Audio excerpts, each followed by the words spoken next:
magandang buhay, Pilipinas! Nagbabalik ang COVID-19 Advisory.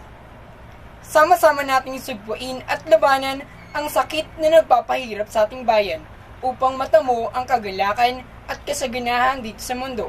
Pero paano nga ba? Alisa, umpisahan mo na. Patuloy pa rin ang laban natin sa COVID-19. We're all in this together.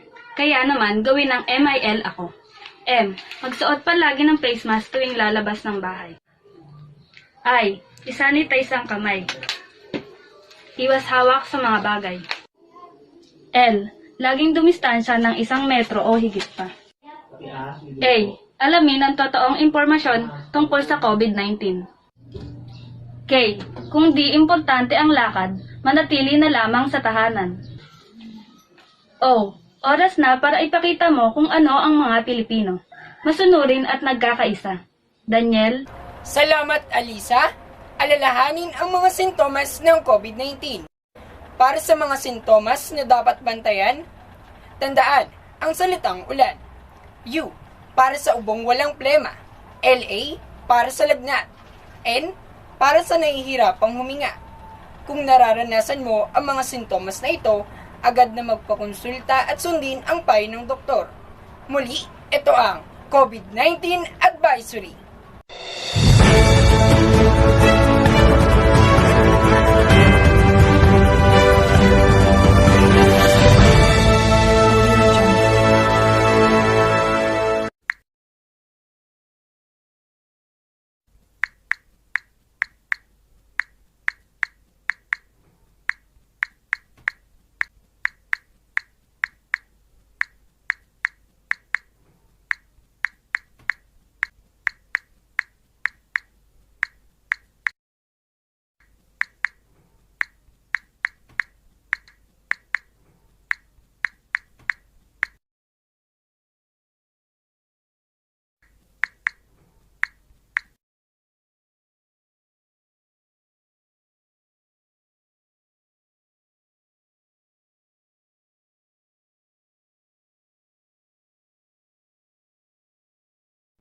Hello po. Hi.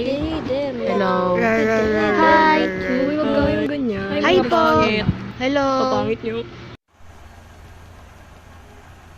I am Daniel De Leon, and together with Kay Carlos Bondoc and Alisa Adriano, we're going to discuss how media affect us as professionals and how the personal, academic, and social and other aspects of our life are affected by media.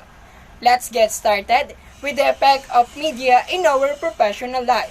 Kay, let me ask you this. What do you want to be in life? Balitang Pilipinas! I want to become a great news anchor.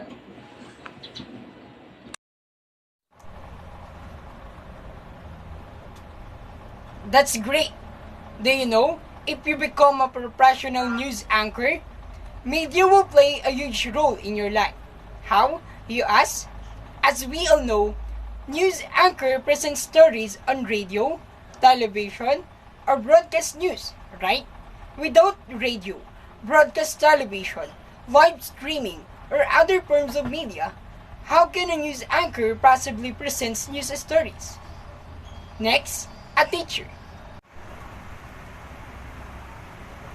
Teachers are known for the creative strategies and techniques that they utilize in order to deliver their lessons effectively. Due to the present situation though, a lot of teachers are required to change their mode of teaching from traditional or face-to-face classes to online classes. It is indeed challenging for teachers, but because of media, the adjustment pace comes up easier.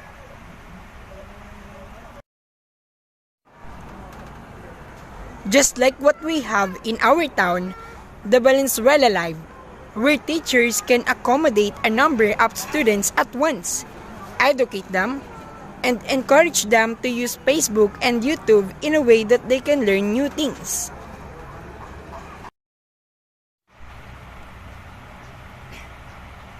To sum it up, media and their different forms are key players in the journey of professionals. Media are used to deliver information to a large audience, and also media help us work efficiently. It is safe to say that media really have a positive influence to professionals if used wisely.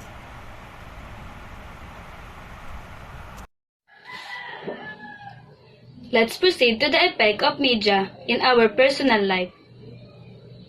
Personally, when I'm sad and there's no one to talk to at home, I prefer to reach out my friends, making video calls and chatting them on Facebook and Messenger. I express my emotions and feelings to them because I feel lighthearted and comfortable with it. Talking to my friends using other forms of media is how I open up something just to let my feelings out. However, I consider the fact that I should only share my personal issues to someone I can trust. That is how media help me in personal life. Media offers something which can help us to not keep things bottled. Another thing, when we're in the midst of storm in life, no hope and light, media have provided something essential. If we think that everything is meaningless, try watching inspirational videos on Facebook, YouTube, and other forms of media. It will inspire and motivate you somehow to continue to walk in your path of life. Okay? Thank you, Eliza. Now, let's talk about how media affect our academic. When it comes to academic, media for a huge impact in our academic life, such as for our students' life, come too much for media. It can be TV, Facebook, YouTube, and also some educational apps. We can know much important news in our daily life very quickly. And for example, in this COVID-19 pandemic, we all students and teachers connected with some social apps. It's a great helper for us. And also, we can easily get some harder things by watching YouTube. Just like what Daniel have said, in our town, we have a Valenzuela Live where students can learn new things despite of pandemic. See how media create a way to able to continue the education. Schools were disrupted by COVID-19, but not media. Daniel? Thank you, Kay. Now, we're going to talk about how media affect our social life. Because of media, we're more likely to have an interaction and communication with a lot of people even in a long distance. We can easily send and receive messages, connect to our families and friends with the use of mobile phones, talk to our relatives by making a video and voice calls, etc. Media allow us to be more friendly. For instance, in social media, we can post something matters, make an people respond. We can send messages and make a virtual meetup with our friends on Facebook, Instagram, Twitter, Viber, WhatsApp, Google Meet, and Zoom. Alisa? We move on to the effect of media on our mood. Social media can affect our mood, especially if we saw a bad news that can cause anxiety and stress to us, or post that can trigger something within you. In my own experience, I often find social media so toxic that I end up not opening them every day. I take breaks on using social media to avoid getting stressed from them. A study at the University of Pennsylvania found that high usage of Facebook, Snapchat, and Instagram increases the feelings of loneliness. Therefore, the more you spend much time on social media interactions rather than in-person relationships, the more you're at risk for developing exacerbating mood disorder such as anxiety and depression. Okay? Lastly, the effect of media in our daily life. Media makes everyone aware of what is happening around us. Because of this awareness given to us by media, we will all have enough knowledge and perception to different issues or matters. When it comes to communication, media allow us to express our thoughts, feelings, and emotions. It helps us to build a strong relationship with our family, friends, and relatives. Daniel? Thank you, Kay and Elisa. That's how media affect our different aspects of our life. It can be either positive or negative influence. That's why we have to use media wisely and mindfully.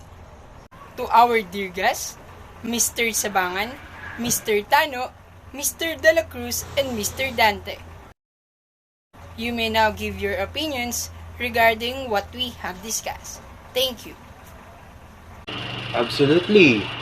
Well performance and deliberation.